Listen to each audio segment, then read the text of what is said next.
Iran USA வார் தொடங்கி இன்னையோட 24வது நாள் ஆகுது.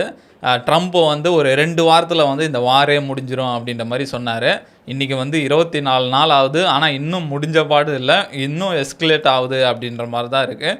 இப்போ ட்ரம்ப் வந்து இதுக்கு மேலே எனக்கு பொறுமை இல்லை அப்படின்ற மாதிரி ஒரு 48 மணி நேரம் டைம் தரேன், அதுக்குள்ளே நீங்கள் ஸ்ட்ரெயிட் ஆஃப் ஹார்மஸை ஓப்பன் பண்ணுங்கள் அப்படின்ற மாதிரி சொல்லியிருக்காரு.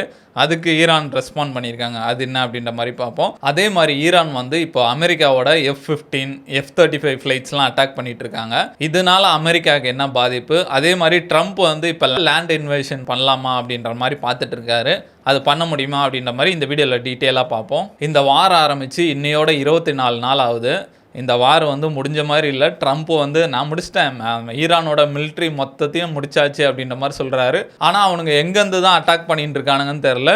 அட்டாக் தொடர்ந்து நடந்துட்டு இருக்கு. அதே மாதிரி ட்ரம்ப் எப்படி அவரோட ட்ரூத் சோஷியலில் வந்து தொடர்ந்து அப்டேட்ஸ் போட்டுகிட்டே இருக்காரோ, அதுக்கு ஈரான் தரப்புலேருந்து தொடர்ந்து பதில் கொடுத்துக்கிட்டே இருக்காங்க. இந்த வார் இப்போதைக்கு முடிகிற மாதிரி தெரில.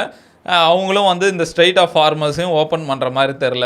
ட்ரம்ப்பும் வந்து ஒரு கட்டத்துக்கு மேலே பொறுமையை இழந்து நான் உங்களுக்கு 48 மணி நேரம் டைம் தரேன், அதுக்குள்ளே மரியாதையாக அந்த ஸ்ட்ரெயிட் ஆஃப் ஹார்மஸை ஓப்பன் பண்ணிட்டீங்கன்னா உங்களை விட்டுறேன், அப்படி இல்லைனா ஈரானோட பவர் பிளான்ஸ்லாம் நான் அடிக்க ஆரம்பிச்சிருவேன் அப்படின்ற மாதிரி சொல்லியிருக்காரு. அதுக்கு ஈரான் தரப்புலேருந்து பதில் கொடுத்துருக்காங்க. இந்த சந்தானாவோட காமெடி ஒன்று இருக்கும், சிங்கம் புலியில் வந்து இந்த தீக்குச்சி அணையிறதுக்குள்ளே காசை கொடு அப்படின்னா ஊதிட்டு அணிஞ்சிச்சு அப்படின்வாங்களா, அந்த மாதிரி ஈரான் தரப்பில் என்ன சொல்லியிருக்காங்க, நீங்கள் மட்டும் அந்த மாதிரி பவர் பிளான்ட்டில் எதுலையாவது கை வச்சிங்கன்னா நாங்கள் வந்து யுஎஸ்ஏ மட்டும் இல்லை, யுஎஸ்ஏவோட அலைன்ஸோட ஆயில் எனர்ஜி பவர் பிளான்ட்டு 3த்தையும் அடிக்க ஆரம்பிச்சிருவோம் அப்படின்ற மாதிரி சொல்லியிருக்காங்க. ட்ரம்ப் வந்து இந்த ஸ்டேட்மெண்ட்டை நேற்று சொல்லியிருந்தார், மார்ச் 22.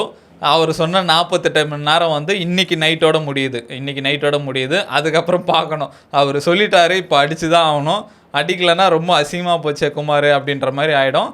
அடிச்சிட்டாருன்னா அவங்க திரும்பி பயங்கரமாக அடிக்க ஆரம்பிச்சிருவாங்க. அது அவங்களுக்கு மட்டும் பாதிப்பு இல்லை, உலகத்துக்கே பாதிப்பு ஏற்படுத்துகிற மாதிரி ஆகிடும். அது மட்டும் இல்லாமல் இந்த ஈரான் வந்து ட்ரம்ப்பை பயங்கரமாக கலாச்சிட்டு இருக்காங்க. அந்த ஈரானோட IRGCயோட செய்தி தொடர்பாளர் வந்து பேசும்போது ட்ரம்ப்பை கலாச்சிருக்காரு. எப்பயுமே அவங்க லாங்குவேஜில் தான் பேசுவாங்க.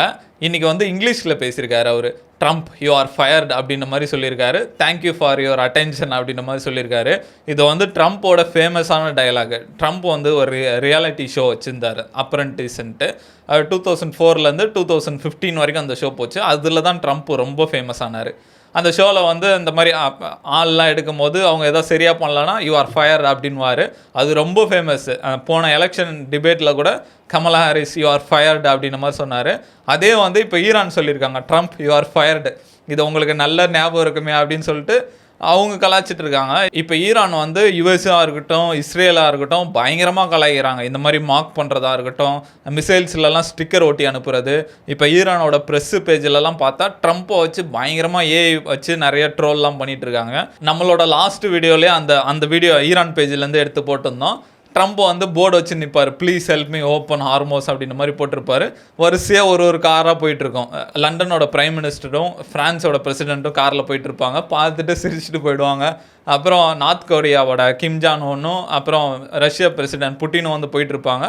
பார்த்தா தண்ணி வாரி அடிச்சுட்டு போயிடுவாங்க. அந்த மாதிரி செம்ம ஃபன்னியாக இந்த ஏஐ இதெல்லாம் போட்டுட்ருக்காங்க. அந்த மாதிரி ஈரான் தரப்புல வந்து திருப்பியும் அடிச்சுட்டு இருக்காங்க, அதே சமயம் மார்க்கும் பண்ணிட்டு இருக்காங்க. எப்படி இந்த சமயத்தில் எப்படி 2 பேரும் ஃபன்னியாக பண்ணிட்டு இருக்கான்னு தெரில, 2 பேரும் மாறி மாறி கலாச்சிட்டு இருக்காங்க.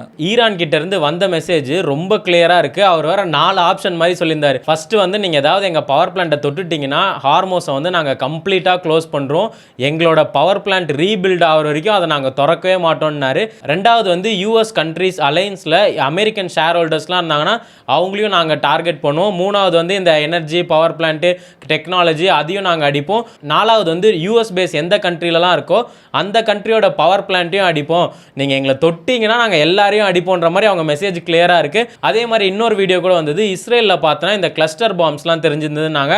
அது எங்கெல்லாமோ விழுந்திருக்கு, அந்த டேமேஜ் ஆன பார்ட்ஸ்லாம் வந்து விழுந்திருக்கு. அதை நெட்டன்யாவே நேரில் போய் பார்க்குறாரு, எங்கெல்லாம் டேமேஜ் ஆகிருக்குன்னு. பார்த்தா நிறைய ஃப்ளாட்ஸ்லாம் பட்டு உடஞ்சி இந்த பயங்கர சேதாரம் தான் பண்ணியிருக்கு. வெறும் அந்த பாம் விழுந்த இடமே வந்து பயங்கர சேதாரம் இருக்குது. அவரே சொல்லியிருக்காரு, இதெல்லாம் பார்த்துட்டு நல்ல வேலை மிராக்கிள் நடந்திருக்கு, யாருக்கும் ஆபத்து ஆகலை. ஆனால் இதே மிராக்கிள் எப்போவும் நடக்காதுன்னு நாங்கள் நினைக்கிறோம். நாங்கள் வந்து திரும்பி பதில் சொல்லுவோம் அப்படின்ற மாதிரிலாம் சொல்லியிருக்காரு. ஸோ 2 கண்ட்ரியும் ரொம்ப கிளியராக இருக்குது அட்டாக் பண்ணுறதுல. அதனால் நமக்கு தான் பயங்கர பாதிப்பாக இருக்குது. இப்போ கூட நியூஸ் பார்த்தனா இந்த பவர் பெட்ரோலில் ₹2 ஏறிடுச்சுன்ற மாதிரி சொன்னாங்க. ஒரு நல்ல விஷயம் என்னன்னா நகை ரேட் வந்து கம்மியாயிட்டு இருக்கு. ஸோ இப்போ மக்கள் யூஸ் பண்ணிக்கிட்டா உண்டு. ஆனால் பெட்ரோல் ரேட்லாம் கூடிய சீக்கிரம் ஏறப்போகுது. அதே மாதிரி கேஸ் தட்டுப்பாடு இன்னும் இருந்துகிட்டே தான் இருக்குது. ஏன்னா இப்போ வீட்டிலலாம் கேஸ் கொஞ்சம் கம்மியாகும்போது நம்மளால் புக் பண்ண முடியல. 25 டேஸ் வரைக்கும் வெயிட் பண்ணுங்கன்னு சொல்லிட்டு ஆல்ரெடி ஹோட்டல்ஸ்லாம் கொஞ்சம் கொஞ்சமாக மெனுவெல்லாம் கம்மி பண்ணுறாங்க. ஸோ இவங்க பிரச்சனையில் வந்து இந்தியா தான் இப்போ மாட்டிகிட்டு இருக்க மாதிரி இருக்குது. எப்பவுமே இந்த மாதிரி ஒரு வார் நடக்கும்போது அதில் லாபம் அடையிறவனும் இருப்பான், நஷ்டம் அடையிறவனும் இருப்பான். இதில் வந்து முக்கியமாக லாபம் அடைகிறதுங்க யாருன்னு பார்த்தா யூடியூபர்ஸ். அவங்களுக்கு கண்டென்ட் கிடச்ச மாதிரி ஆச்சு. அதே மாதிரி இப்போ US டாலர் வந்து பயங்கரமாக ஏறிடுச்சு. நான் வந்து ரெகுலராக US டாலர் செக் பண்ணுவேன், ஏன்னா காசு வந்து டாலர்ஸில் வரதுனால. லாஸ்ட் மந்த்து பார்க்கும்போது 91 இருந்தது, இப்போ பார்க்கும்போது 94 இருக்குது. பயங்கரமாக ஏறிட்டு இருக்கு. இப்படியே போனால் 100 தொட்டுறோம் போலையே அப்படின்ற மாதிரி இருக்குது. எதனால் இந்த ப்ரைஸ் ஏறுதுன்னா, இப்போ ஆயிலே வந்து US டாலரில் தான் ட்ரேட் ஆகுது. ப்ரைஸ் வேறு ஏறிட்டே போகுது. February 28லேருந்து இப்போ வரைக்கும் March 23 வரைக்குமே 56% வந்து ஆயில் ப்ரைஸ் இன்க்ரீஸ் ஆகிருக்கு. ட்ரேடு வந்து டாலரில் நடக்கிறதுனால அது டிமாண்ட் அதிகமாகுது, அந்த ப்ரைஸ் ஏறிட்டுருக்கு. இதில் வந்து லாபமும் இருக்குது, நஷ்டமும் இருக்குது. இது வந்து US கன்சியூமர்ஸ்க்கெலாம் லாபம். இப்போ வெளிநாட்டு பொருளில் இம்போர்ட் பண்ணுறது வந்து சீப்பாக கிடைக்கும், ஆனால் எக்ஸ்போர்ட் பண்ணுறது வந்து ரேட் அதிகமாகும். அதே மாதிரி நம்ம யூடியூபர்ஸ்க்கு லாபம். அப்படியே எப்படி கொண்டு போய் 100ல் நிப்பாட்டிட்டாங்கன்னா நம்மளுக்கு லாபம். இதில் என்ன நஷ்டம் வரும்னா, இப்போ நார்மல் மிடில் கிளாஸ் மக்கள்லாம் போயிட்டு நான் யூஎஸில் போய் படிக்கிறேன் அப்படின்ட்டு போகிறதெல்லாம் ரொம்ப கஷ்டமாயிடும். ஏன்னா அங்கே விலைவாசிலாம் ரொம்ப அதிகமாகிடும். இந்த மாதிரி டாலர் ப்ரைஸ் வந்து ஏறுறது வந்து எக்கனாமிக்கு ரொம்ப டேஞ்சரு. ஆனால் யூடியூபர்ஸ்க்குலாம் இது செம லாபம். இது அவங்களுக்கு வந்து பாடி இந்த மாதம் எக்ஸ்ட்ரா வரும்பா அப்படின்ற மாதிரி இருப்பானுங்க. ட்ரம்ப் ப்ரெஸ் மீட்லலாம் பேசும்போது நாங்கள் வந்து ஈரானோட மிலிட்ரி மொத்தமாக அழிச்சிட்டோம், இப்போ அழிக்கிறதுக்கு எதுவுமே இல்லை அப்படின்ற மாதிரி சொல்கிறாரு. ஆனால் ஈரான் பார்த்தா யூஎஸ்ஏவோட F-35 F-15 ஃப்ளைட்டெல்லாம் அடிச்சுட்டு இருக்காங்க. இது வந்து இப்போ பயங்கர பேசு பொருளாக இருக்குது. இப்போ ரீசெண்டாக ஒரு நாளைக்கு முன்னாடி வந்து F-15 ஃப்ளைட் அடித்தாங்க. ஒரு 3 நாளைக்கு முன்னாடி வந்து F-35 ஃப்ளைட் அடித்தாங்க. இந்த F-35 ஃப்ளைட்லாம் இருக்கிறதுல வேர்ல்டுலேயே ரொம்ப அட்வான்ஸ்டு ஃப்ளைட். இதெல்லாம் ரேடார்லேயே மாட்டாது அப்படின்ற மாதிரி சொல்கிறாங்க. இந்த மாதிரி ஃப்ளைட்ஸ் அடிக்கிறது ஏன் அவ்வளோ பெரிய விஷயம்னா, அமெரிக்காவே அவங்க என்ன சொல்கிறாங்க, நாங்கள் தான் வேர்ல்டுலே பெஸ்ட்டு மிலிட்ரி வச்சுருக்கோம், எங்ககிட்ட இருக்க டெக்னாலஜிலாம் யாருக்கிட்டே இல்லை அப்படின்ற மாதிரி சொல்கிறாங்க. அதே மாதிரி அந்த F-35 இருக்கிறதுல வேர்ல்டுலே மோஸ்ட் அட்வான்ஸ்டு டெக்னாலஜி. அந்த ஃப்ளைட்டோட ஜியோமெட்ரி எப்படி இருக்குன்னா, அது வந்து அந்த ரேடார்லேயே மாட்டாத மாதிரி டிசைன் பண்ணியிருப்பாங்க. நார்மல் ஃப்ளைட்டோட பின்னாடி அந்த விங்ஸ் ஸ்ட்ரைட்டாக இருக்கும், இது வந்து இப்படி இருக்கும் அப்படின்னு நம்ம சொல்கிறாங்க. ரேடார் பட்டு திரும்பி ரிஃப்ளெக்ட் ஆகிடும் அப்படின்னு சொல்கிறாங்க. அந்த ஃப்ளைட்டு உருவாக்கப்பட்ட மெட்டீரியலே வந்து ரேடார் அப்சர்வேஷன் மெட்டீரியலில் உருவாக்கியிருக்காங்க. அந்த ரேடார் அப்சர்வேஷனை வந்து ஈட்டாக மாற்றிடும் அப்படின்ற மாதிரி சொல்கிறாங்க. உலகத்திலே இருக்கிறதுலே ரொம்ப அட்வான்ஸ்டு ரேடார் சிஸ்டமாக இருந்தால் கூட அதில் ஏதோ சிக்னல் மிஸ் ஆன மாதிரி தான் இருக்கும். இந்த மாதிரி கிளியராக ஒரு ஆப்ஜெக்ட் வருது அப்படின்ற மாதிரி தெரியாது அப்படின்றாங்க. அதே மாதிரி இந்த F-35ஆல் ரேடாரை முன்னாடியே டிடெக்ட் பண்ண முடியுமா, இந்த இடத்துல ரேடார் இருக்குன்னு இது முன்னாடியே டிடெக்ட் பண்ணி அதுக்கேற்ற மாதிரி திருப்பிக்க முடியும். அதே மாதிரி F-35ஆல் ரேடாரை வந்து ஜாம் பண்ண முடியும். அதே மாதிரி இந்த F-35ல வந்து இந்த பாம்ஸ்லாம் வந்து ஃப்ளைட்டுக்கு வெளியே இருக்காது, ஃப்ளைட்டுக்குள்ளே இருக்கும். அதனால வந்து இது அவ்வளோ சீக்கிரம் ரேடாரில் மாட்டாது அப்படின்ற மாதிரி சொல்கிறாங்க. இந்த அளவுக்கு அட்வான்ஸ்டு டெக்னாலஜி உள்ள ஃப்ளைட்டை வந்து ஈரான் அசால்ட்டாக அடிச்சுக்கிட்டு இருக்காங்க. நீங்கள் என்னன்னா ஈரானோட மிலிட்ரியே மொத்தமாக முடிஞ்சிச்சு அப்படின்ற மாதிரி சொல்லிட்டு இருக்கீங்க அப்படின்ற மாதிரி நிறைய ட்ரோல்ஸ்லாம் வந்துட்டு இருக்கு.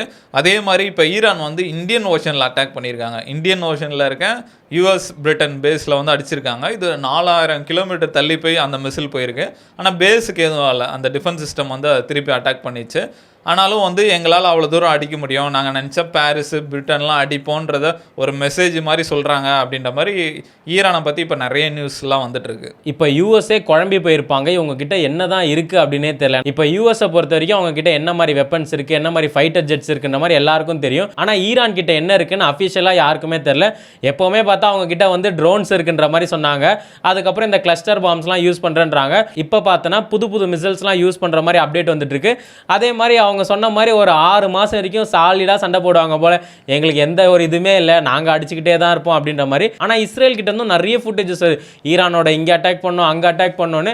ஆனால் அதெல்லாம் பெருசாக உண்மையிலே நடக்குதானே தெரியல. ஏன்னா இவங்க வந்து ரொம்ப கேஷுவலாக எல்லா சைடும் அடிக்கிறாங்க. முன்னாடி வெறும் அலைன்ஸில் இருக்க கல்ஃப் கண்ட்ரிஸ் தான் அடிச்சிருந்தாங்க. இன்னைக்கு கல்ஃப்லாம் அடிச்சா வேலைக்கு ஆகாது, உட்ரா ராக்கெட்டை இஸ்ரேல் இஸ்ரேலுக்குன்ற மாதிரி இப்போ இஸ்ரேலுமே தாக்குதல் நடந்துட்டு இருக்கு. அங்கே தான் கிளஸ்டர் பாம்ஸ்லாம் யூஸ் பண்ணி அட்டாக் பண்ணிட்டு இருக்காங்க. முன்னாடி யூஎஸ் சொல்லியிருந்தாங்க சுப்ரீம் லீடர்ஸை கொண்டுட்டாலே இந்த வார் முடிஞ்சிரும்னு. ஆனால் இப்போ நிறைய டாப் லீடர்ஸ் இறந்துருமே இந்த வார் வந்து கண்டினியூ ஆகிட்டே தான் போயிட்டு இருக்கு. அவங்க ரொம்ப கிளியராகவே இதுக்காக ரொம்ப வருஷமா வெயிட் பண்ணியிருந்தாங்க போல. இப்போ மாட்டினாண்டாடுற மாதிரி திரும்பி அடிச்சிட்டு இருக்காங்க. நாளைக்கு விடிஞ்சா 48 மணி நேரம் ஆகிடும். எல்லாம் ட்ரம்ப் வீட்டு வாசலில் வந்து நிற்பாங்க. வீரபாக 48 மணி நேரம் ஆயிடுச்சு என்ன பண்ண போகிற அப்படின்ற மாதிரி. ட்ரம்ப்புக்கு ஒன்று பவர் பிளான்ட் அடிக்கணும், அடித்தா அவங்க திருப்பி ஹெவியாக அடிப்பாங்க. வேறு ஆப்ஷனே இல்லை, லேண்ட் இன்வேஷன் பண்ணோம். ஆனால் அது ரொம்ப கஷ்டம். ஏன்னா இந்த பக்கம் ஈராக்கு சிரியா அந்த பக்கம் வர முடியாது. ஏன்னா அந்த பக்கம் சுற்றி மலையில் இருக்குது. வந்தானா அடி தான் அந்த பக்கம்.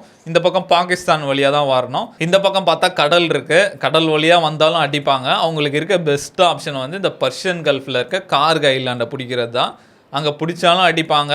ஃபஸ்ட்டு இந்த ட்ரூப்ஸ் வர வைக்கிறதே பெரிய கஷ்டமான விஷயம். ஃபஸ்ட்டு ஏன்னா இந்த மிலிட்ரி அஃபிஷியல்ஸ்லாம் ஒத்துக்கணும். அவனுக்கு தெரிஞ்சு போச்சு இது வந்து யூஎஸ்ஏ வார் கிடையாது, இஸ்ரேல் வார்ன்ட்டு உலகத்துக்கே தெரிஞ்சு போச்சு. ஃபஸ்ட்டு அவன் ஒத்துக்கணும், நான் போய் எதுக்கு வாலண்டியராக சாகணும் அப்படின்ற மாதிரி. அவங்க எப்படி ஃபஸ்ட்டு அமெரிக்கன் மிலிட்ரியை ஒத்துக்க வைக்கணும், அடுத்து வந்து யூஎஸ் மக்களை ஒத்துக்க வைக்கணும். ஆல்ரெடி எல்லாம் கொதிச்சு போயிருக்கானுங்க. ட்ரம்ப்பு சப்போர்ட்டராக இருந்தவனுங்களே இப்போ வந்து ட்ரம்ப்புக்கு அகேன்ஸ்டாக பேச ஆரம்பிச்சிருக்காங்க.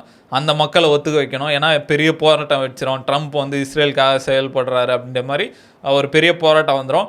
நம்ம வந்து இதுக்கு முன்னாடி சில வீடியோஸ்லாம் பார்த்தோம். இந்த மெரைன் ஆஃபீஸர்ஸ்லாம் வந்து இது இஸ்ரேலுக்காக போராடுறாங்க அப்படின்ற மாதிரி அந்த கதவை பிடிச்சிலாம் என்னை விடுங்க அப்படின்ற மாதிரிலாம் வீடியோலாம் வந்தது. அதே மாதிரி ஜோ கென்ட்னு ஒருத்தர் இந்த கவுண்டர் டெரரிசமோட ஹெட்டு, அவர் வந்து இப்போ ரிசைன் பண்ணியிருக்காரு. இவர் தான் ஃபஸ்ட்டு டாப் அஃபிஷியல்ஸ் வந்து ரிசைன் பண்ணுறது. அவர் என்ன சொல்கிறாருன்னா, எங்ககிட்ட வந்து இந்த மாதிரி டிபேட்டே பண்ணல, இந்த மாதிரி அட்டாக் பண்ண போகிறோன்னு எதுவுமே சொல்லல. இஸ்ரேல் கிட்ட பேசிட்டு வந்து இஸ்ரேல் லாபி பண்ணி வந்து ட்ரம்ப்பை இந்த மாதிரி முடிவு எடுக்க வச்சுட்டாங்க. இந்த மாதிரி நம்ம இன்டெலிஜென்ஸ் கிட்ட எந்த தகவலும் இல்லை ஈரான் வந்து நியூக்ளியர் டெவலப் பண்ணுறாங்கன்ட்டு. இஸ்ரேல் வந்து லாபி பண்ணி அவங்க சொல்லி தான் இந்த மாதிரி அட்டாக் நடந்தது. ஒரு நல்ல கான்சியஸில் இருக்க மனிதன் வந்து இந்த வாரில் கலந்துக்க மாட்டான், நான் வந்து இந்த வாரில் கலந்துக்க மாட்டேன் அப்படின்னு சொல்லிட்டு இந்த பதவி வந்து ரிசைன் பண்ணிட்டாரு. அவர் இப்போ வெளியே வந்து டிவிக்கு இன்டர்வியூலாம் கொடுத்துருக்காரு. அதெல்லாம் பயங்கர வைரல் ஆகிட்டு இருக்கு. ஃபஸ்ட்டு மக்களை ஒத்துக்க வைக்கணும். இந்த மாதிரி நிறைய பிரச்சனை இருக்குது. லேண்ட் இன்வேஷன்லாம் பண்ண முடியுமான்னு தெரில. அப்படி பண்ணாலும் அங்கே போனால் ஈரான் பயங்கரமாக அடிப்பாங்க. இப்போ நீங்கள் இங்கேருந்து மிசில் அனுப்புறது அதெல்லாம் வேறு, உள்ளே இறங்கிட்டிங்கன்னா எந்த பக்கம் வேணால் அடிப்பானுங்க. அதெல்லாம் எப்படி சமாளிப்பாங்கன்னு தெரில. இந்த மாதிரி லாங் வார்ஸுக்கெலாம் யூஎஸ்ஏ செட்டே ஆகாது அப்படின்ற மாதிரி சொல்கிறாங்க. நிறைய பேர் வந்து ஆல்ரெடி யூஎஸ்ஏ வந்து தோத்துட்டாங்க, இதுக்கப்புறம் வேலைக்கே ஆகாது, நீங்களாம் டீசெண்டாக ஒதுங்கிக்கோங்க, இல்லைனா உங்களை எவனும் மதிக்க மாட்டான் அப்படின்ற மாதிரி சொல்லிட்டு இருக்காங்க. என்ன நடக்கும்னு தெரில, நம்ம வெயிட் பண்ணி தான் பார்க்கணும். டொனால்ட் ட்ரம்ப் வந்து இப்போ ஈரானுக்கு வந்து 48 hours டைம் கொடுத்துருக்காரு, ஸ்ட்ரெயிட் ஆஃப் ஹார்மஸை வந்து ஓப்பன் பண்ணோம் அப்படின்ற மாதிரி. அதை பற்றி என்ன நினைக்கிறீங்க? அதே மாதிரி யூஎஸ்ஏ வந்து லேண்ட் இன்வேஷன் பண்ணுவாங்களா மாட்டாங்களா, நீங்கள் என்ன நினைக்கிறீங்கன்றதை கமெண்ட்டில் சொல்லுங்கள்.